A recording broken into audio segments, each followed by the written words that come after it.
Hey, my name's Olivia Porter, and we're listening to the How's That Cricket podcast. You messed about, I caught you out. How's that? Hello, everyone, and welcome back to another episode of How's That, the Cricket podcast with me, Ollie. And me, Lily. That was an enthusiastic one this week, Ollie. I'm very enthusiastic, and I'm glad you've stopped me because I've completely forgot whose episode this is. So you were sick last week, so it's good to see that you're back again. Yeah, I was ill. I'm no longer ill. I'm a happy human. I'm a happy human. I'm glad. We're all good, right? Cool. So this week we have another guest on the podcast. It was an absolute pleasure to speak to Sydney Thunder and ACT starlet Olivia Porter. Obviously, we talked about her rise through the New South Wales pathway, how she moved across to ACT, and her debut with the Thunder, all the fanfare, everything we spoke to her about, which was absolutely wonderful. So that is coming up very shortly. But we do have to ramble on about some cricket, as we always do. We've got some Big Bash to talk about. We've got some WNCL to talk about, as we always do. A couple of Stars losses, which is becoming normal, and a couple of absolutely immense strikers wins. So I think I'm just going to give you the floor at this point because, I think this Big Bash season is going well for the boys in blue. It is, but it's been a bit here and there, which is why I'm getting a bit nervous now because it's starting to get to, the crunch time where you need to win. And in order to make finals, you need to win. So starting to get a little bit nervous. Maybe hopefully we've got our losses out of the way and we're back into our winning grooves. But yeah, it's been interesting, that's for sure. Where we left off last week, we ended on the Melbourne Derby, which was between obviously Stars and Renegades winning that one. The next game was not too interesting between the Heat and the Sixers. It was a no result. And then it was Thunder and Scorchers, Thunder winning by 6 wickets. Another good performance by the Thunder boys. I think they've definitely regrouped after batting innings not that long ago. They've definitely managed to get a couple of wins on the board there, which I'm sure they're happy with. Then moving on to the 5th. Now, this game was probably one of the best games I've seen live, and that's saying a lot because there's been some incredible strikers moments over the years. Jake Lehman's 6 to win the game, Travis Head's New Year's Eve 6s. There's been so many, but this was absolutely incredible. The Hurricanes putting on a total of 229 for 4 off the 20, and you're thinking, right, like there is not a chance we are chasing this down. Not a chance. There was a chance, and we did it. It was incredible. Matt Shaw opening the batting. It was captaining actually for the first time this season. I was a bit nervous for him. Obviously, a former podcast guest. I've got a huge amount of respect for Matt Shaw. He's a wonderful cricketer and a wonderful person. But obviously taking the reins from Peter Siddle, who's very experienced in that area. We started with Hurricanes. Everyone was just kind of just scoring. Ben McDermott with 57, Caleb Jewell with 54, off 30 and 25, which is just crazy. And then Zach Crawley with another 54 not out, and Tim David with 39 not out. It's good scores by everyone, really. Yeah, so obviously, Matt Shaw, Ryan Gibson opening the batting. Ryan Gibson back into the team after injury last year. He's back. What a chase. Matt Shaw with the winning runs. We needed a 4 to win the game, and we needed a 4 for him to get his 100. And he hit a 4. Like the chances of that happening are just like, you just really want it to happen for him. Sometimes it doesn't happen, but for it to actually happen was incredible. So he was 100 not out off 59 balls. Chris Lynn with a really nice put together 64 off 29. Adam Hose with 38 off 22. It was just, everything was just kind of working for the strikers. There was obviously a couple of nervous patches when Ryan Gibson went out early. And there was it was a review, I think, for Adam Hose, earlier on, and then he not long after got dismissed. But yeah, it was absolutely crazy, and I still haven't quite got the words. So from your as a neutral, can you tell us a little bit about the actual game, because I'm still just in shock. Well, yeah, I wasn't really watching it all that intently, and I just switched it on for a bit, and it was during the Hobart innings when Caleb Jewell was just absolutely hammering it to all parts of Adelaide Oval. And I was messaging you going, I've just turned the TV on. What's going on here? They were absolutely hammering you guys, and I was like, oh, this is going to be a long, long day for Lily and co. And I was looking at it going, there's no way you turn it down. Anyway, I just went away, did a few things. I checked the score and I go, hold on. There's actually a chance Adelaide could win this from here. And I watched it and I was just like, no way have I just seen that happen. no way have Adelaide just gone and won that. It was immense, really. Matt Shaw, obviously, we spoke to on the podcast.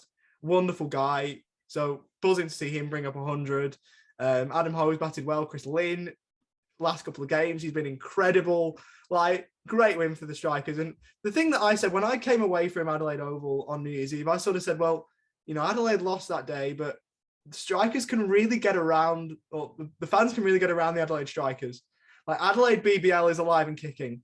Well, it went to another level in this game. It was insane. And it would have been great to be there, obviously, but it looked immense. Like, from all the videos and all the photos that were taken on social media and whatever, it looked crazy. And from a neutral, as a fan of the Big Bash, all you can say is just go, wow, what a win. Yeah, and it's one of those things where, like, you know, in a couple of previous games, not even that long ago, like a week or so ago, we're struggling to chase down a score of 130 and not even successfully chasing down a score of 130. How on earth have we added an extra 100 onto that and chased down 229? It's incredible. And just shows that, you know, the people who you're relying on to step up can step up, and I think that's really promising for the future of the Strikers. When you lose players like Alex Carey and Travis Head, you know, you don't even have to rely on them to win games because they haven't even been here. So that's super exciting. And then obviously that transferred into the game which happened last night as well with the Renegades. It was incredible, but we'll get to that in a moment. Yeah, we certainly will. And the one thing I want to say very quickly before we move on from this game, and you should be expecting this question, or this point that I'm about to make. If you haven't seen this somehow circulating across social media, there is a picture of Zach Crawley on Be Real. He's taking your Be Real. It's gone to the BBC, it's gone to the Barmy Army, it's gone everywhere. And I was looking at it going, okay, you'd messaged me saying, okay, Zach Crawley doesn't know how to work Be Real. And you just said, oh, you know, it's funny. You know, you just thought that me would see it, I would see it, a few more people would see it, and that'd be it. The Barmy Army got involved. And BBC got involved. And a quick word on the Barmy Army, actually. Yeah, this podcast I wouldn't be here if it wasn't for the Barmy Army, first of all. So it was a nice little full circle moment to have them post you after they posted me, you know, at the beginning of 2022 almost. So that was nice, but it just went crazy. You had Sam Billings react to it. You had Ollie Pope react to it. Chris Wokes. I mean, seeing your face, it was crazy, wasn't it? I know, it's like, I just thought it was just, yeah, like you said, a couple of my friends were going to see it. It was going to be just a bit of a laugh.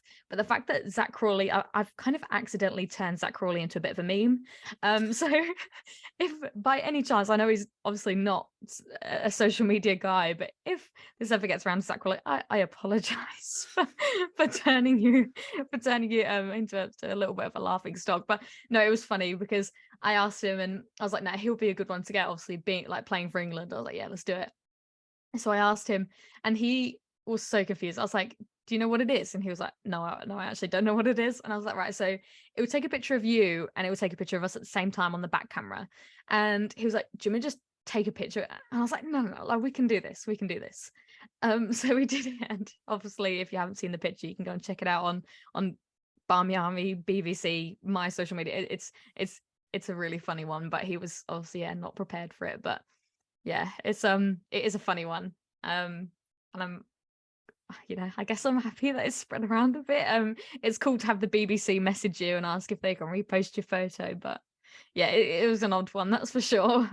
Yeah, I think we need to get Zach Crawley on the podcast just to let him hear your apologies for turning into a meme. Like, the thing is, he's just come off the back of an amazing tour of Pakistan with England. His team have just lost after setting 229, and now he's made into a meme, all because of your work and your insistence to get him on a Be Real. I think the trade-off has to be to get him on the podcast and deliver a personal apology to Mr. Crawley for what's happened there. But a crazy game. Yeah, maybe I'll handwrite him a letter. Maybe I could do that. Yeah, I'm sure. Yeah, we'll sort something out, hopefully. But yeah, a crazy game in more ways than one for you and for the Adelaide Strikers. But probably, I would say, the best BBL game of all time. There is a plenty of contenders. I would say it's the best BBL game of all time, just purely for the chase and what it meant. But to move on from a Strikers win and happy vibes to a Stars defeat, that's the way it seems to go these days, doesn't it? So let's move on to the Stars and us losing again. Yeah, this performance was better. This was a lot better Obviously we'd had the New Year's win a few days before, which was awesome. But yeah, this game we'd obviously lost to the Sydney Sixers on Boxing Day as well. We put up 173 for 5, which was mint. Like, this was great bit of batting. Marcus Stoinis again. Tommy Rogers falling short of his what would have been his first BBL half century. He batted really well and holed out in the deep, which was a bit frustrating. Sean Abbott bowled well. Todd Murphy, who's just been included in the Australian Test squad for the first time, he bowled well and took a wicket, and Naveed took a wicket as well.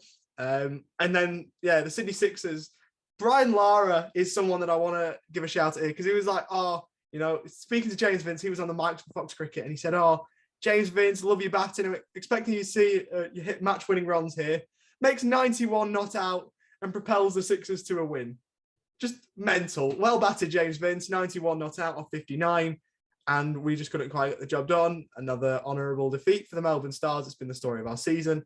But when you come up against that kind of batting from a player like James Vince, you can't really complain. You just sit back and applaud pretty much. Yeah, he's a really class player, isn't he? He knows how to win games. And I'll always remember the one moment of James Vince that'll stick in my mind is when he was on 98. They needed one run to win. The Sixers, you know where I'm going with this. They needed one run to win. He was on 98. All he needed was a 2 to make his 100. And Andrew Tye bowls a wide. So he can't, because they were going to win anyway with one run. But just to stop him getting his 100, I'm like, yeah, you don't know whether to laugh or cry. Because it's like you feel bad for him. But then again, smart move from Tye. But yeah, it's just one of those things where it's like, really, like, couldn't you have just let him do it? But yeah, that was a long time ago. That was, I think he's moved on from that. He has. But yeah, the thing that's was, what sticks in my mind with him.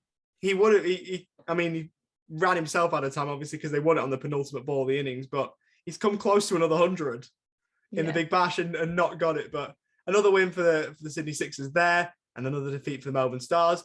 It's been an interesting season for the Stars. Where the thing is, like, we'll take the New Year's Eve win 1,000,000%. Like, we'll take that and we'll have that, because that was an awesome night.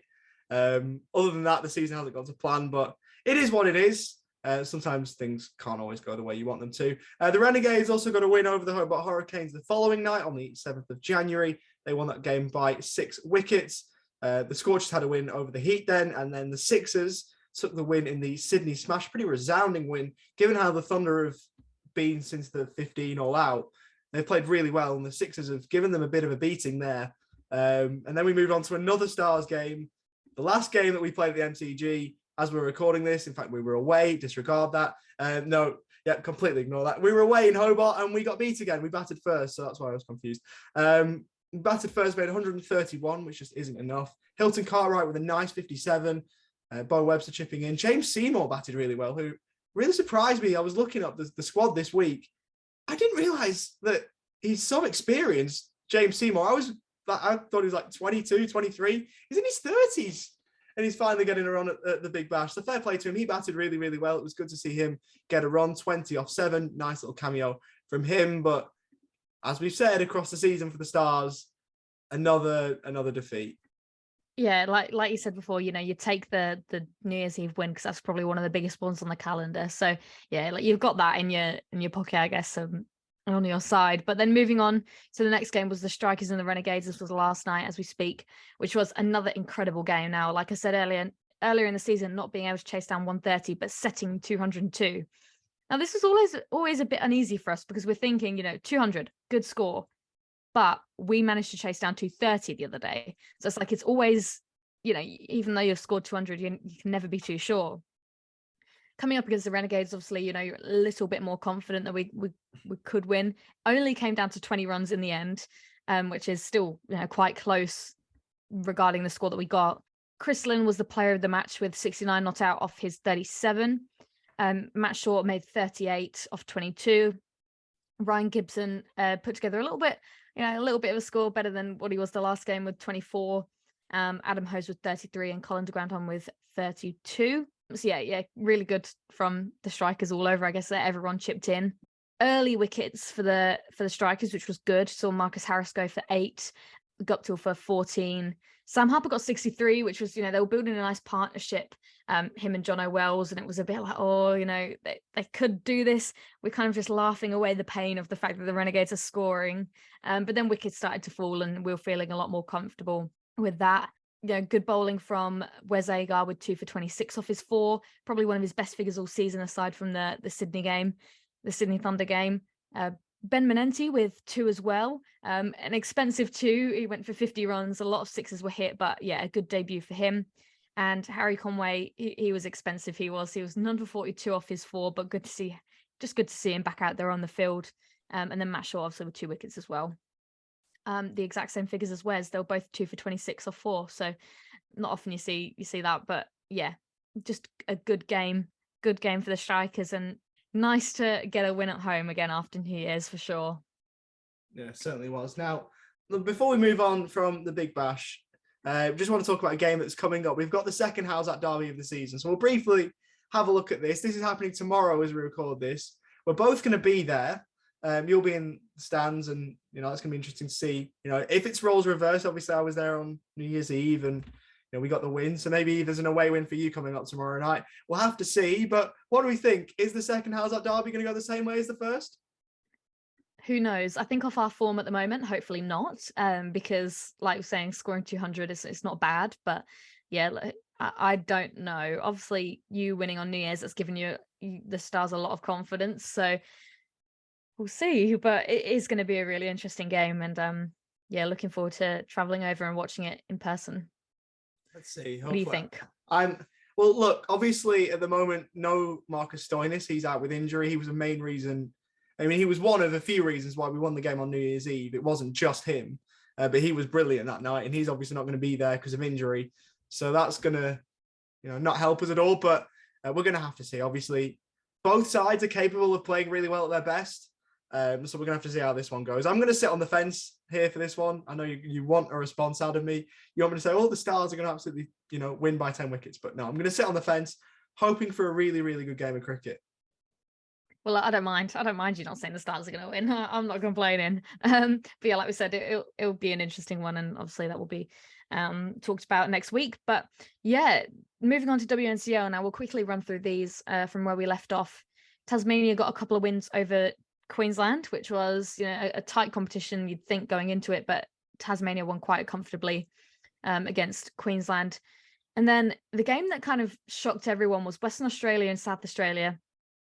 It went to a super over, which was really interesting. Both got 231. Now in the super over, you obviously can't lose more than 2 wickets, otherwise your innings automatically, your over automatically ends. Amy Edgar went for 2. Chloe Paparo went for a duck. It was given to Amanda Wellington to bowl. They only made 3 in a super over, which, isn't too great. And then South Australia did it, with ease. Bridget Patterson making 2 and Courtney Webb making 1. So, a pretty anticlimactic super over, I guess, but some good wickets from Wello there. She was the player of the match due to that. And then they also won the second game against West Australia. Not as close, but still quite close, only by 6 runs. But yeah, some standout performances by the girls in red. There was Bridget Patterson with 152, Josie Dooley with 93 not out. It's good batting by Maddie Dark as well to mention.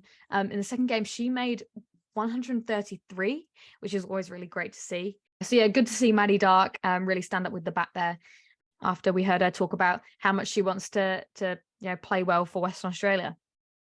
Yeah, absolutely. And we've also had a couple of Victoria and New South Wales games that have both gone our way, which is very, very nice. Always nice when there's a bit of a rivalry, an unstated rivalry, isn't there, between Victoria and New South Wales. And Victoria have got the wood on both occasions this year.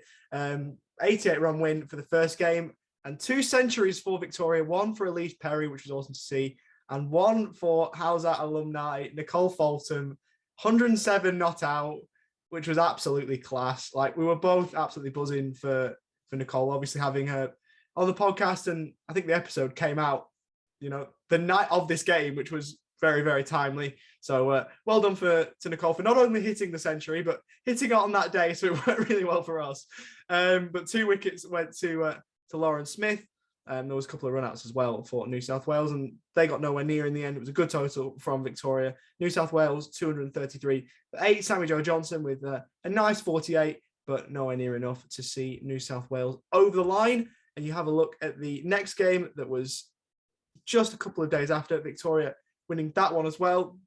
New South Wales batting first, setting a decent total of 283 for 7, slightly under you'd think, but still not enough to lose by, 11 overs as it was, just over 11 overs. It ended up being 7 wickets with 67 balls left. Victoria chased that down in. Phoebe Litchfield, an awesome player, 82 off 99 for her. Sammy Jo Johnson, 41 not out, continued a good little spell for her. Sophie Day taking 3 wickets. Georgia Wareham, who's recently come back into the Victorian side with 2 wickets. Annabelle Sutherland taking 2 as well. And Elise Perry in the response. Twin centuries, pretty much. I know it's not a test match, so you can't, I suppose, can you call it a twin century? I'm not too sure. I suppose we can do it. We're going to, just for the sake of it. 130 not out off 95, not only an immense score, but an immense strike rate as well. Meg Lanning, great to see her back as well. She made 61 off 52, so better than on a ball. Sophie Breed with a nice 44 as well. So Victoria winning a couple of games against New South Wales, which we'll take as a definite result for us. Yeah, it's just good to see the return of Meg Lanning as well, back to cricket, and Georgia Wareham as well. She's been out for a long time due to injury, so I see her return has been really good to see. And I think Nicole's probably a bit it's probably all a bit weird for her having to captain Meg Lanning. Like it's not often you see Meg Lanning not being a captain of a team. So yeah, that's definitely an interesting one. But yeah, good games there all around for both of our teams. Really, I'm sure both of us are quite happy with the WNCL. So to go over the standings, Tasmania are in first, Queensland are in second, South Australia third, Victoria fourth, Western Australia fifth, New South Wales sixth, and ACT seventh. Talking about ACT, should we move on to this week's guest? We shall. So this week we spoke to Olivia Porter, as you would have heard at the beginning. Olivia was so brilliant, wasn't she? She's so well spoken. She obviously talks very highly about her teammates, her cricket that she's played. So I really enjoyed chatting to Olivia. What did you kind of make of that interview? Yeah, much the same. I think, again, like you said, very well spoken. Obviously, quite a youngster in terms of a cricket career, but she's spoken about having to sort of be a leader within that ACT dressing room, which was quite refreshing to see. She spoke a lot about the likes of Alex Blackwell and Rachel Haynes as role models of hers, and she's come through with the Thunder. So I think it was a really nice interview. And, she sort of said off air, she sort of said, well, she's a young player. She's making her way in the game. And, it was great to see that, her mindset and a bit of an insight into how she's done that. And hopefully she can keep going and reach the heights of Australia like she wants to. Well, it's in the air and it's taken. What a catch. The Thunder are up and about. Olivia Porter with a simple one to begin with, but it's just pulled out one of the catches of the competition. Welcome, and thank you very much for joining us today. No worries. Thanks for having me. So do you mind just starting off by telling us kind of where in the world you are at the moment and, what teams you're associated with at this point in time? Yeah, so I'm currently commuting between Canberra and Sydney, which is super fun. I didn't think I'd ever be living in Canberra when I first came here. I think I was in year 6 in high school, and I didn't think I'd ever be living in Canberra because it's so quiet to compare to Sydney. But yeah, I'm currently living in both. I just finished up at Big Bash in Sydney, which was actually based there, and that was the first time in a couple of years with COVID. It's been really hard and we've been on tour. So it was nice to, I guess, live at home with mum and dad during that. But now I'm currently back in Canberra preparing for the rest of WNCL till March, which is really cool. Yeah, so tell us a bit about WNCL, how you've gone this season. Maybe ACT, they wouldn't have gone results-wise how you probably would have liked, but how's it been within the squad and how have you found WNCL personally this season?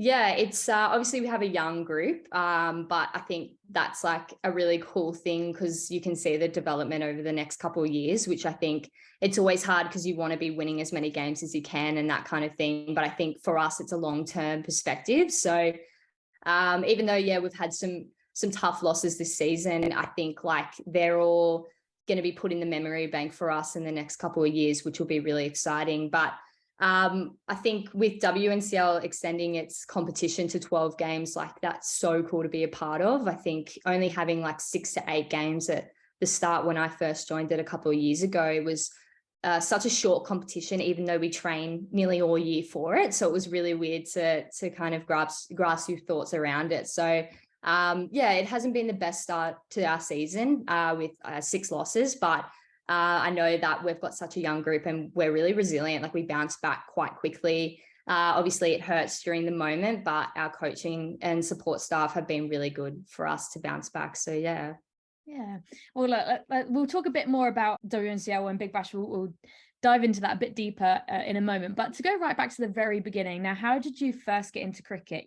I was 9 years old when I started playing, and I kind of filled in for my brother's team. So I grew up playing cricket with my brother, which was really cool. He hated it because he was so competitive, and he hated the fact that I guess some days I played better than him and some days he played better than me. But yeah, I joined the local like boys team because there was no women's comp for us at 9-10 years old. So that was really cool. And yeah, just it was me and another girl, and we kind of just got into it. And, you know, I played a lot of sports back in the day, soccer, touch footy and netball. So cricket was definitely a weird one to go back to high school and be like, hey girls, like I've joined cricket. And they're like, isn't that a boys sport? And I'll be like, yeah, but like it's super fun. But yeah, and then we kind of just like fell into women's grade cricket. And then next minute I found myself playing it alongside like, you know, Alex Blackwell and Rachel Haynes at club cricket, and made my way through the New South Wales pathway. And that was a crazy experience every Tuesday and Thursday night after high school, just driving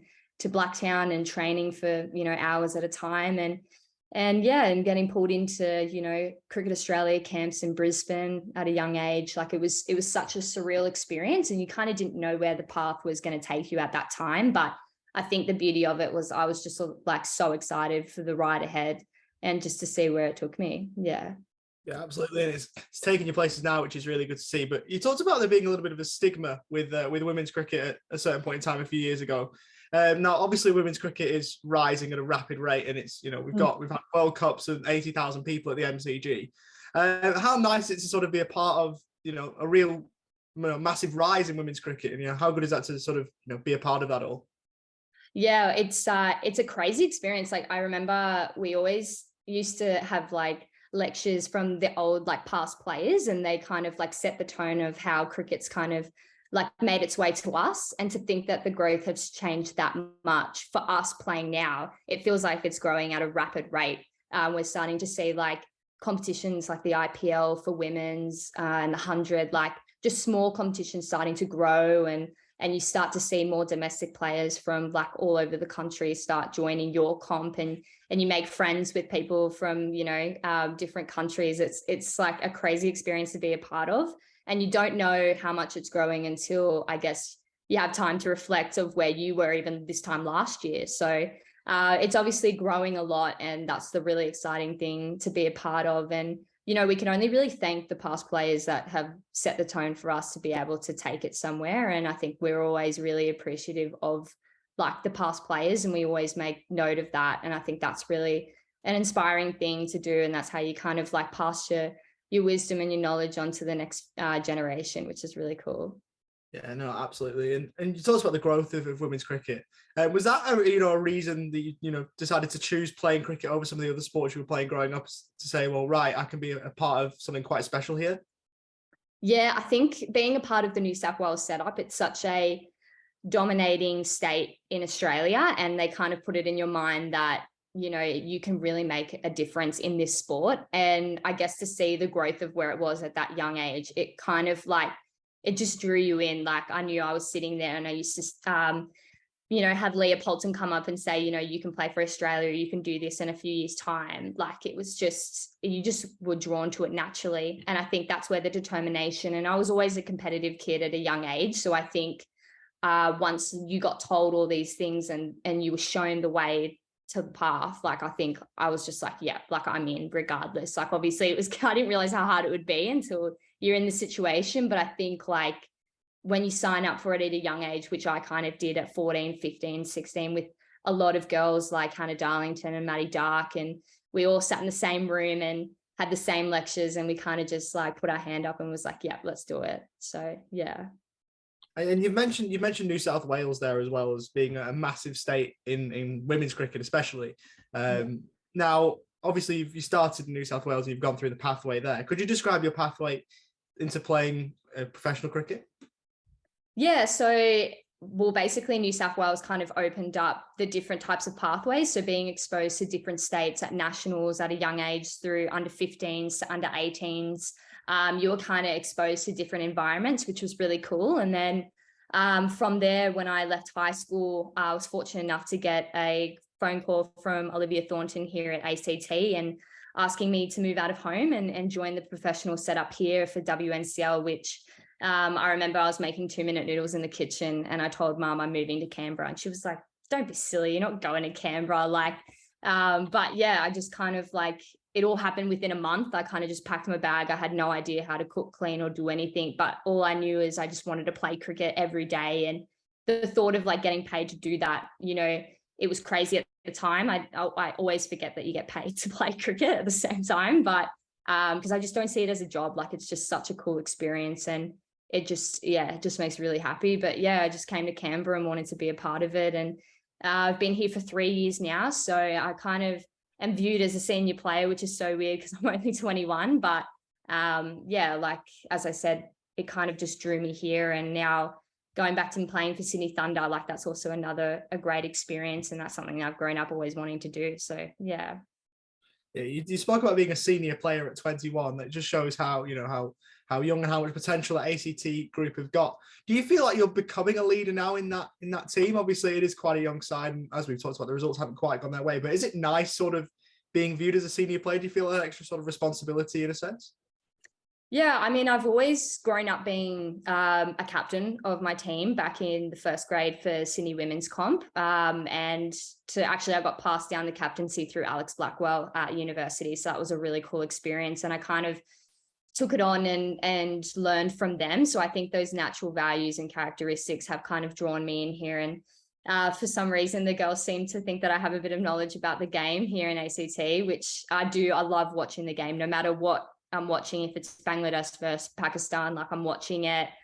So I'm always wanting to learn. So I think like that is kind of like what is making me feel like I'm a leader and somewhere that people go to for advice, and even about the smallest things as well. So and I think going away and playing in Big Bash and bringing that knowledge and experience back really helps, like, set a foundation here in ACT. So obviously, we've got Katie Mack, she's quite a young captain, and we've got someone like Holly Furling who brings a world of knowledge, like, around the country. It's insane. And I think that's really cool. So kind of just like going with the flow and seeing where the leadership takes me. Yeah, and well, you mentioned there about learning certain things from Big Bash and transferring them over and everything like that. So I know you've mentioned already a couple of times you've spoken about Alex Blackwell. So she must have been quite a role model for you, I guess. Would you say? Yeah, she was probably, like, in the female setup, like, definitely the player that I kind of was just drawn to. I think the way that she went about her cricket was really crafty and it was different. Like, she wasn't the biggest power hitter. She wasn't like the one that everyone was drawn to at the time, but she kind of just got the job done. And she was always the player that was unnoticed. And for me, that's kind of like how I like to go about my game. I like to just get the job done at the end of the day and kind of not be the one that's like, at the center of attention, or the one that's, taking that kind of thing. So for her, she was just like the way that she went about it. I just like enjoyed watching it, and to grow up like alongside her at club level, and which was a really cool experience. So I guess that kind of like made it easier. And then, we started to talk, and she's someone that I definitely go to during tough situations, and which is a really cool thing to have, knowing that you've kind of got Alex Blackwell in your back corner, which is really cool. Yeah, definitely. And then to transfer that, like we said, to Big Bash. Now, you were a Thunder fan before you signed with them, or before you were playing for them. So to go from, watching the games to playing for the Thunder, what was that whole experience like for you? Making your debut this year, but being in the squad for some time. How has that experience been for you so far? Yeah, it's been a long journey, actually. We had a Thunder Academy back in the day that I was a part of as a 14-year-old. I was just a netballer. He used to rock up and just bowl all day to the girls when they were done. And it was boiling hot those days. And I just remember just being around those players and just looking at the way they go about it. And I was like, this is amazing. Like, so I've been a part of the Thunder journey pretty much since Thunder was, I guess, created. So to kind of see where the path took me was really cool. But yeah, obviously I'd been with them contracting like for 3 years, and to make my debut this year, it's been a long waiting kind of journey. I got injured the first year that I got contracted, which took me out. And that was pretty hard to take as a young 18-year-old who just wanted to kind of grab every opportunity with 2 hands and think that like nothing would come in the way. You would just have this amazing path forward. So that was definitely a bit of a setback. But from that moment, did I think I was going to be debuting 2 years later in front of my Sydney fan, like, you know, my family, my friends in Sydney?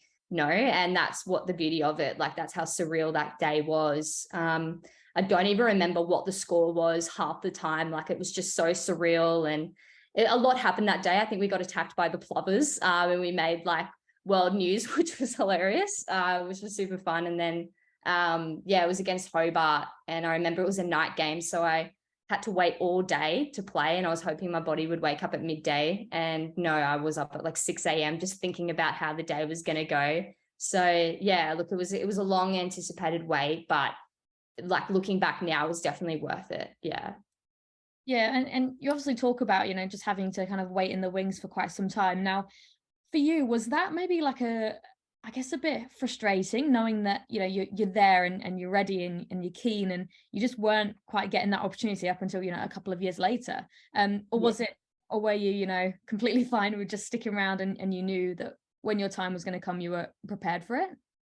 Yeah, look, it was extremely hard knowing that you don't really get taught how to deal with that kind of stuff at a young age. So when you sign up for professional cricket, you don't know like the ins and outs of it and how hard selection is, because some days you could be performing, but the wicket's just not suited to your type of game. So it took a while for me to understand, I guess, like why I wasn't selected. And, you know, so there were some days where purely there were just no reasons why. So I was very frustrated, and the girls I think knew, because I was just sitting and waiting patiently, but I didn't want that to bother the way that I wanted to go about my career. I knew that, you know, the career is such like a marathon. It's not like a short race. So I knew that if I just stuck here and I kept training and putting in the work, that like one day Trevor will tap me on the back and say like, now's the time. And I think when he did that, I think I said to him, like, are you sure? Like, is this the day? And because there was a few moments where he would be like, you know, if this happened, you'd be playing or whatever. So it was really hard to deal with that side, that uncertainty. And still to this day, like, you know, that your spot's never purely like, you know, guaranteed. You're always uncertain with so many different factors now. And I think with the power surge, like, you know, that's a new introduction to women's cricket, where you're starting to see roles just suited to certain spots now in cricket. So it makes it even harder to know if you get guaranteed a spot or not. So and they're things you can't really get taught as a young age. Like, you have to actually experience them firsthand to be able to get through that. So yeah, for sure, it was definitely frustrating. But I think, like, if you ask me that now, it was definitely worth the wait. But if I was talking to you 12 months ago, I would have been like, oh, this is so frustrating. Like, I feel like I'm ready to go. But yeah, I just had to wait. And throughout that waiting period, you know, how did you kind of keep a positive mindset in this? Because at times you're probably like, you know, well, especially when you're injured, you're like, you know, what am I doing? Like, why am I not playing? All this kind of stuff. So how do you keep a positive mindset throughout, going, right, you know, my time will come, and that sort of thing? Yeah, I mean, there were definitely a lot of negative thoughts and emotions that came with it. You definitely questioned whether this was worth it or not, for sure. But I think you always go back to memories and moments in your career when you first started playing cricket. And I think I'm a big believer, like, I have a lot of love for the sport, and I've just grown up naturally watching it and like just being drawn to it. So I knew the love would never go away from the hard moments of like not getting selected and understanding why that was the case. But it was more the idea of like, okay, like, this isn't my moment right now, but I know that they're going to give me a chance, and I'm just going to make sure that I grab it with 2 hands. And you kind of just like go off people who have similar experiences. I know there's girls in Thunder who really helped me through that journey, who had a similar experience where, you know, they were in and out of the team, and their thoughts and wisdom really helped me get through that. And of course I had my family as well with me. And yeah, they were frustrated as much as I was, but they, you know, to have them there and be in Sydney at the time is definitely what I needed during that time. Yeah. Absolutely. And I know you spoke a lot about Alex Blackwell before being a role model, but we talked a little bit how you've grown up as a Thunder fan, and how, you supported the club before you got to play for them. Yeah. Did you have a favourite player growing up? Yeah, it was actually David Warner. When I watched him play cricket, I was like, oh my God, I want to be exactly like David Warner. I remember watching him at the test match at the SCG score the fastest 100 in a first session. And I just thought, oh my God, like he's just insane, this guy. So I just knew straight away, like, I want to be like that. I want to be aggressive. I want to take the game on, and I want to be an entertainer with cricket. So he was definitely the reason why I got into cricket. And then when I slowly to find out like there was a women's path, there was a women's cricket team. I think I was 14 when I found out that there was Australian women's cricket team. And then went and watched a few games, and that's how I started to understand the game a bit more. And then I was like, wow, Alex Blackwell really goes about her game in a crafty way. But now David Warner for sure was my favorite. Yeah. He's been pretty good at the top of the order for Australia, and me being an England fan, it's been quite frustrating for a few years, but it is what it is. Now, if we go on to Alex Blackwell, she's been quite a common part of the start of this interview, but there's a picture circulating of you and Alex Blackwell when you were a fan and she was a player, and then this season it was swapped around where you were in the playing kit and she was watching on. It must be a surreal moment knowing that one of your idols was is now in your position and you're in her position. What's that sort of like, knowing that there's a thing there where you've grown up watching somebody and now she's there watching you? Yeah. Oh my God, that's such a hideous photo. I was wearing this tie-dyed shirt back in the day. I thought it was cool, but it definitely is not looking back at it. But no, look, I remember that photo, taking that photo with Alex Blackwell. It was actually at our local Sydney grade oval. So that made it even more special, just being a part and watching her play that day. But yeah, I think it was our media manager was like, I'd love to take a photo of you and like her signing your hat. And I was like, oh, don't be silly. Like it's, that's crazy. But I think looking back at it now, like to think that happened within 5 years, it is like something that I'm still not 100% like, wow, that happened. So it was such a surreal experience. And to have her commentating that game as well when I was debuting was really cool. It was a moment that I know that I'll always hold on to for the rest of my cricket career, which is really exciting. Yeah, you spoke about the frustrating times playing cricket, of all the injuries, of not being picked, whatever. Are these kind of moments vindication of why you keep playing, these moments with people like Alex Blackwell and who supported you so much? Are these the reasons why you keep playing and why you keep looking at it to try and get better? Yeah, they're the ones I think you keep in the memory bank, and you look back and reflect on it during those times that you question why you're playing it.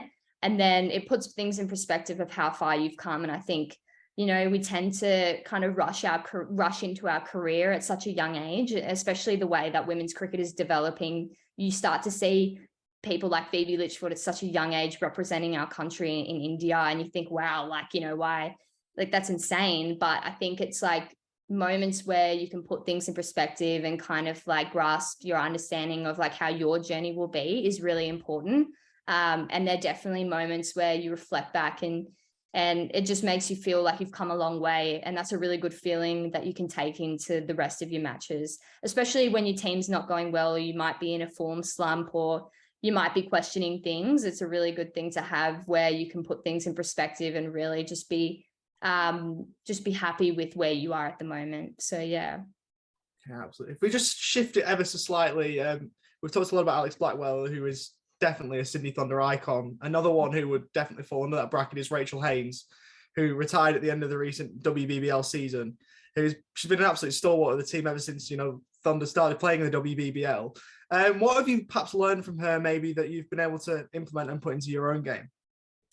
Yeah, I was so starstruck when I found out that Rachel Haynes was going to be my captain for Big Bash, especially when I was debuting and she handed me the ball, I think at the 10th over, and she says, you got to bowl against Lizelle Lee. And I'm like, whoa, this is crazy. Like, what is happening? But yeah, Rachel's a really, really tough captain, and she creates such an environment where you want to win games for your captain. And I think in order to have an environment like that is really powerful. And I know that she probably as a team, we didn't have the best year, and we didn't have like the way that we wanted to have it, where she kind of got up at the beginning of the season, was like, I want us to make finals. Like, I want to go all the way. And I think that's what we were striving for.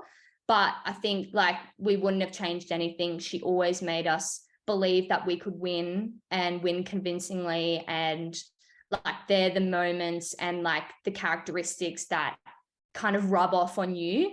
And you just wanted to put your hand up and put yourself in those tough situations. Like, if we were getting hit around the park, like you wanted to be the one to get the breakthrough for your captain. And I think she created that environment, and her presence was very intense out there in a really good way, which is really cool. And, she's just an icon of cricket, and she has such she's like Mrs. Reliable. Like, she's just out there, she's going to take those winning catches, she's going to score the big runs for your team. And it was an absolute honor to be a part of her retirement year, and especially to run out there at North Sydney, with everyone else in her last game. It was such an emotional moment for her. And I think all we wanted to do was just win the game for her. And unfortunately, that wasn't the case. Strikers played really well, but I know she came off the field excited and happy and ready to start her next journey, which will be really exciting to see where that kind of takes her. Yeah, we're going to move on to that last game, and obviously it was against Adelaide. So Lily did they? Lily didn't get the memo, because she was celebrating all the strikers' wickets, and I'm like, I can understand it, but obviously it was a good moment for Lily and for the strikers, because that obviously started their run to winning the whole thing. But it was so good. The good thing from my point of view as a neutral for that game was just watching how well Rachel, obviously when she was being escorted off the field by everybody and getting applauded by everybody, it was just wonderful to see. And that's what I sort of took away from that. But, you've talked a little bit about that game against the strikers, but could you give us a little bit of an insight into her last season as a Thunder player, what it was like in the dressing room? Maybe was there an extra sort of added drive to sort of go that extra mile for her, knowing that it would be her last season in the Thunder Green? Yeah, it was a bit of mixed emotions. I think a few of the girls had grown up playing with her since, WBBL 01. So for those types of players, it was a really emotional time, because they were kind of counting down the last ever game that she'd be playing with them. And I think for us, as young players who kind of that might have been their first year interaction with her, that was kind of it was kind of the opposite to us. It was oh my God, I want to do the best I can to make sure that, I'm putting in the hard work for her and getting our team across the line. But I think for Thunder Nation as a whole, with the fans as well, we just really wanted to take it all the way. I mean, the idea was to win the championship, and she'd get the best, feeling of, winning a tournament and also retiring. But, it kind of was the opposite effect for us. But the memories and the way that we went about it, especially there were games, and I think it was the Brisbane game in Adelaide, in Allan Border, and it was such a controversial game with the rain that was affecting it. And she kind of mentioned, God, I've never been in a game like that before. So there were new moments and memories that she created, and experiences that, she's traveled around the world, but to still have moments like that was really good for her. And I think the way that we finished off the comp, those close kind of games, and her last Sydney smash at North Sydney, that was a really special moment. And it was really emotional, seeing the New South Wales players, even in Sydney Sixers, kind of, I guess, recognize that this is a really special moment for women's cricket. And I think Alyssa Healy shed some tears, which was really hard. And you kind of felt as a young player, this is what it's all about. It's about creating memories and moments, and when the time's right, when to hang the boots up. So yeah. And obviously, you talked about all the memories that Rachel's made playing with the Thunder. What legacy do you think she's left within that team, and how will that sort of help your group moving forward? She's definitely left a lot of determination and fight within our group to want to strive to do better. I think we have a lot of, I guess, rebuilding and a kind of of our characteristics and our values. And I think she kind of left us saying this is a great setup. You've got a great team. We've got a great support staff and system in place, and we've got great facilities with the new Cricket New South Wales at Wilson Park. It's an absolutely amazing place to train. So it's all there. And I guess she kind of just said, now it's up to you guys to to see where you want to take it. And yeah, like to have an icon like that who has basically founded Sydney Thunder for women's cricket. We just want to keep like, you know, taking that into the next couple of years and having that aggressive style of play that she brings as well, which is really what we want to do. Yeah, and moving forward, like next season, you're not going to have her, and there's going to be changes in coaches as well. So I guess you mentioned there, obviously, like, you know, what you kind of want to take from her, but is there anything that you kind of thinking, right, you know, is it sort of like a fresh start in a way for the Thunder? And is that something that you've even thought about yet? Because it's only just finished, but already there's been so many changes. So are you kind of like, right, like, you know, what's next for the Thunder? Because it's going to be quite different without Rachel and with new coaches as well. Like, so what's that kind of thought process going to be like for you and the team maybe?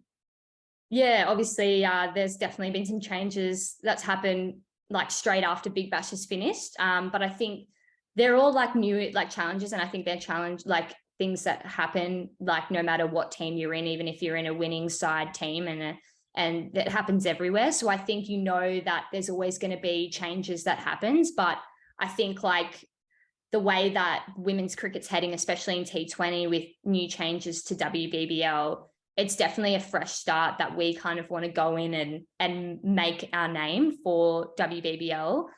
So I think with new faces, different, you know, people in the environment, that's something that's really exciting. And I think we kind of all sat in a boardroom at the last day of training and kind of looked around the room, and we just got really excited because we know that we can like make a new name for ourselves, in a sense that we really want to be a dominating team. And that gives you like inspiration and courage to go out there and actually like try and win games and, you know, win with a fight. So I think that's something that like we're really excited to bring next season. And yeah, I mean, given new like challenges and new coaches and that kind of thing, you know, we saw with the Sydney Sixers, Charlotte Edwards did an amazing job with the way that she kind of had that team environment. And I know that Angie, my teammate Angie Denford, she was really excited to have a POM taking over that kind of Aussie role, which was really cool. So we'll see what happens, but I think that's really exciting.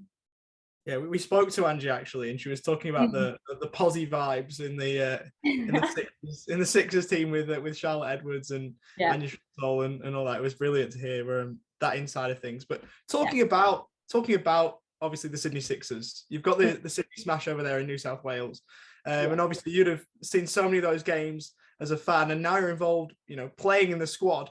What is it like, you know, sort of, you know, being a player in those sort of games? Is it any different to any other games that you play, or is it just you just see it as another game against another opponent? It feels like a grand final, like every time we verse Sydney Sixers, which is such a cool feeling. But yeah, I used to sit on the hill at North Sydney every Sydney Smash since it's come, and I was sitting with my mates and my family, and I used to just like watch the best go about it. And it was just like this massive rival, which is so cool. And I just knew I wanted to be a part of it. And then I started to see like some of my closest friends be a part of it, and that just made me want to be even more involved. So I think when I ran out there and I got the, you know, the tap on the shoulder that I was going to be a part of the Sydney Smash, it felt like a grand final to me. And to have like, you know, Alyssa Healy batting and Susie Bates and then Ash Gardner walking in next, I was like, oh my God, like you're in it, like here it is. So it kind of was good because I didn't really think about it a lot. I just let the feelings and emotions take over. And I felt my parents' nerves, like, you know, from the grandstand, they were like freaking out because they've only ever watched the Sydney Smash as well. So that was such a cool experience. And they're like games that you hold on to and you just wait. You like look at the calendar and you're like, yep, there's the Sydney Smash. Like that's the time where we really want to like make our mark in this competition. And it's such a good rival and we absolutely love it. Yeah. Yeah, it's a massive game for the Big Bash, the women's Big Bash. It's a massive game. They're always great to watch. But the Sydney Sixers WBBL team is genuinely stacked. You look at, you know, everywhere you look, Perry, Healy, Gardner, Eccleston this year. Was there a sort of added nerves not only being a part of the Sydney Smash, but knowing that you've got those players and more? You know, if you could spend hours talking about that team and how good they are. There's players I didn't even name there in that list who are incredible. But was there an added bit of pressure knowing that, you know, you were coming up against such a star-studded team with star-studded players? Yeah, you definitely tried to play it cool when you were going through the scouting, and you're kind of like, oh my God, how am I going to get these players out in a sense? But like I was absolutely terrified out there. But I think like that's what makes it even cooler. Like you want to be a part of those challenges, and you're only going to get better if you're bowling those overs to the best batters in the world. And that's something that I'm like so competitive about. Like I want to actually like be involved and put my head down and do the work. So I think the craziest moment was when I went out there and I had to face Sophie Eccleston, and like she stands behind the umpire. So I like obviously we spoke about it, but I think when she was doing it and then she poked her head out and she bowled it and I missed it and hit the stumps, and I thought, okay, wow, welcome to like international cricket. Here it is. So that was a really cool experience. But I guess like they're learning experiences that you take, you know, to anywhere. And now that I know like you've played against like some of the best players in the world, like you can feed that in where you are now. And here I am at ACT, and I'm bringing that knowledge and that kind of like courage back here in this setup. So yeah, it was definitely a crazy experience, that's for sure. Yeah, and I guess talking about that and then, you know, transferring over to WNCL cricket. Now, you obviously not being a part of New South Wales anymore, but to go back to just being, you know, teammates with some of those players and well, you would have been back in New South Wales. Is that like an odd feeling, just kind of being like, right, Big Bash is done, Sydney Smash is done, you know, you're just going back to being in WNCL teams. What's that like to kind of just revert back to that? Yeah, it's definitely an interesting transition. And I think ACT is really unique because we don't have a WBBL team. So a lot of us do separate. And I think that's the cool thing is there's a lot of like rivalry between that. So like every time you look at the calendar, you're like, oh, I'm versing Katie Mack or I'm versing Holly Thurling. So they're cool aspects where you get to like come up against your teammates. But even like coming out of ACT and going into New South Wales, like you get a bit of stick from the girls from WNCL, you know, if they beat you and that kind of thing. So there's always the levels and banter going on. And I think that's what keeps cricket really exciting and fresh. And yeah, I think then the flip side of that is coming out of Big Bash and going into WNCL.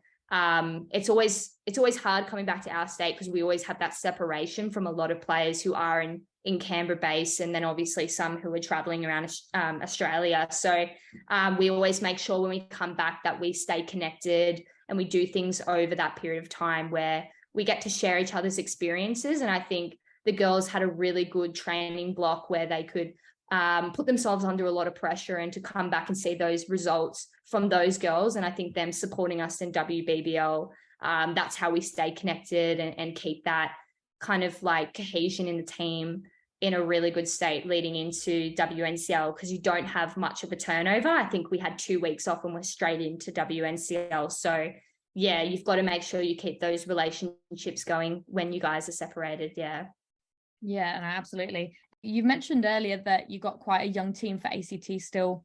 A lot of teams lose players to go away for Australia duties, like quite a few Victorians and New South Wales girls. So for you, like saying, being a young team, not losing any girls going away for Australia duties, are there any certain talks around that with the group? Like, right, you know, we've got our whole team still, we've still stuck together. We don't have to bring in new people or anything like that. So yeah, what's that like for you and the team to know that other teams are going to be losing some of their core players, but you aren't? Yeah, I think we're really blessed with that we have quite a small squad. I think you look around different states and they have squads up to 18 or 20 players. And I think like we're really, fortunate to have quite a small, tight family in a sense. So I think we always have each other's backs when it comes down to, you know, selection and that kind of thing. But I think it's an opportunity where we know that it's kind of like our coach always puts it in our head, like this is a marathon, like we've got to, like we might not be getting the results now, but what we're building, and we're having young players in very crucial roles within the games. And you look around there, you've got the experience of Tassie at the moment with like Elise Villani going in at those types of crucial roles. And for us, you know, we've got young developing players. I think that's like, we know that this season's all about just like going in those experiences and going under pressure and just seeing what happens and then building on that and like the next year, like year or two to come. So obviously it's really hard as a young group because all we want to do is win and we want to go out there and play our best and we want to score 50s and take, you know, fifers and that kind of thing. But at the moment it's just not clicking for us. But we know that all we can do is keep rocking up, training really hard, putting in the work, putting in the scouting, and then seeing where the game takes us. And we know that that will lead us in good stead and create a foundation where we can build on. Yeah, well, that's it, isn't it? It's like you're at the point now where you're kind of just creating like that surface level. You know, you're creating a starting point, and like you said, in the years to come, that's when you start to win and you build on that, because you're starting to kind of like create a culture where it's like, right, we need to just get cricket ACT on the map, really. So for you to kind of be in that, obviously it's been around for a bit, so you're not like the inaugural group, but in a sense you kind of are. You know, you are like the founding kind of group. So for you, what's that like to be a part of something new in a way? Yeah, it's really exciting, because it's kind of like you're creating an environment where people are going to come in and join that, which is a really cool thing to be a part of.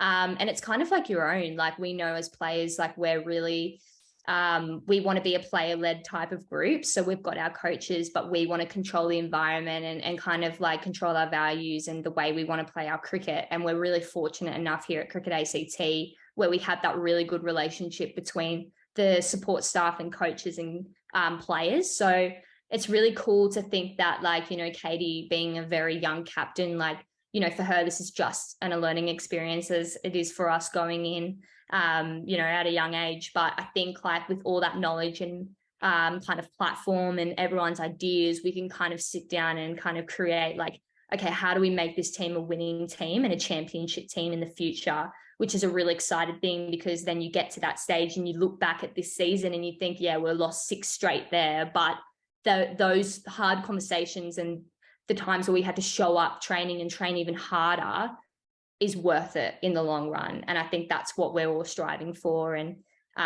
what the young girls are really excited for, including myself. Yeah, no, look, it's super exciting. And I think a lot of people are kind of really looking forward to seeing where it can go in the near future. But after its pause and it resumes after Big Bash, yeah, when you got back into it and for the rest of the season, what would you say maybe are your personal goals for the rest of the WNCL? Yeah, I think on a personal level, I'd really like to start converting some of the starts that I've made this season. I really want to kind of be that top order batter in our group that is winning matches for your team and is making the hard runs. So I think obviously the biggest goal for me is making those 50s and 100s. That would be an amazing achievement. So that's probably on a batting note. And I think with my leg spin, I'm quite new to leg spin. I only just started picking it up this year. And I think when Katie throws me the ball at moments where we're 1 for 50 and I'm like, oh my God, like, you know, they've got 150 partnerships. So yeah, they're all learning experiences. So I think with leg spin, it's kind of just seeing where it takes me. And that's a really exciting opportunity as well. And I think on a team perspective, I think obviously we really want to get a win. And I think once we get a win and you get that momentum, and I think in T20 cricket, that's a perfect example. When you get a win, you grab that momentum and you take it forward to the next couple of games. So we know that we're so close to putting the pieces together to make our puzzle. And that's really exciting. And we'll just keep showing up and turning up and doing the best we can. And we just pray to the cricket gods that we get some luck along the way. And I think that's all you can kind of go for. Yeah. If we move on slightly now, have you got a favourite memory in all of your years playing cricket, whether that be professionally or before that? Yeah, I reckon my favourite memory would be back in under 15s. My first year representing New South Wales in the pathway system. We won our grand final. We had such an amazing group of girls. We had so much fun, like leading into that championships. And that championships was actually in Sydney. So it was even more surreal, like, and amazing to win in front of like families and friends and that kind of thing. So, you know, to play alongside girls that I've grown up, you know, since I was 11 years old, and to win that title. And that was kind of like my first major title that I've ever won. And yeah, I think I took 5 for 15 that day, still my best figures to this day. So yeah, it was a really cool experience, and that will always be with me forever. 5 for in a championship, not bad at all. Now this might be a tough one, and we can respect if you don't want to answer it. Have you got a favorite teammate that you've played with across your career so far? Oh yeah, I don't want to hurt anyone's feelings that You can much. name multiple. You can name multiple if you want to find a way out of it. Well, I reckon looking back at that time in that under 15s kind of championship, like that setup, those types of girls like Maddie Dark and one of my good mates, Izzy Afras, like I loved playing with those types of people because we grew up playing in the same club team and then in New South Wales together and then winning championships together. So we kind of like, we just loved like being around each other. So, and Izzy was the type of spinner that thought every LB was out. So it was always so much fun when the umpire didn't give it out and she'd be blowing up and we'd look over on AMS and it was going down leg side a mile. So those types of teammates to be with, they always made the game better when it was when you might have been losing. So yeah. You wouldn't have had DRS at that level, but would she have been the one that was like, would she have been the one that's like, yeah, send that one upstairs, we're gonna have a look at it. Would she have been the one that's like, yeah. Time? She would have taken every DRS without a doubt, not even consulting with the keeper or the captain. She'd just go upstairs straight away. So that's why she's one of my favorite teammates to play with. Yeah. Now, one more, I guess, on your cricket future. Now, do you have a long-term kind of overall goal that you really want to achieve? Yeah, look, I think as a young kid, as a 14-year-old who sat in a conference room in New South Wales, sat up and saw the chance of playing for Australia, I've kind of always had that in my head. And that is something that is really hard to get to. But I think the beauty of we're starting to see new competitions arise, like the 100, to be a part of something like that, that kind of suits your game. I think I see myself as a quite aggressive T20 player. So to have like new, exciting short format competitions kind of come up, it makes you think that the opportunity to ultimately play for your country is definitely there. So for me, I think it's about, taking those opportunities and seeing where that takes me and putting my name out there. But the ultimate goal is obviously to always play for your country, to get that baggy green in an Ashes, probably a home Ashes. Like that would be an absolute dream of mine. Yeah. Yeah, that'd be wonderful. But now I guess to wrap up the interview, we like to do some quick fire questions, some cricket related, some not cricket related. We're going to start with the cricket related one. Red ball or white ball cricket? Red ball. Yeah, for sure. I'm very traditional. I've always grown up watching red ball before white ball. So yeah. Yeah, agreed. All right. If you're stuck on a desert island, what teammate and what two things would you want with you? Tilly Lugg, ACT Meteors teammate. She's so reliable. She's studying law as well, so always good to have. And what would I have with me?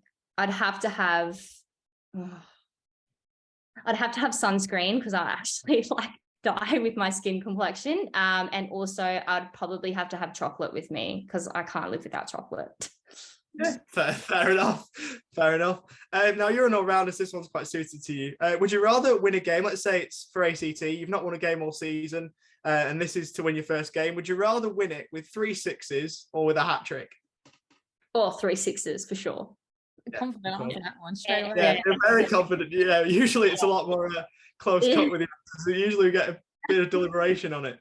Oh, well, we have a lot of competitions of 6 hitting. So like who can hit the furthest in our teams. So it's like such an ego thing here when you can hit the biggest 6. So yeah, hands down that. Endless who wins them? rights. Yeah. Who wins those?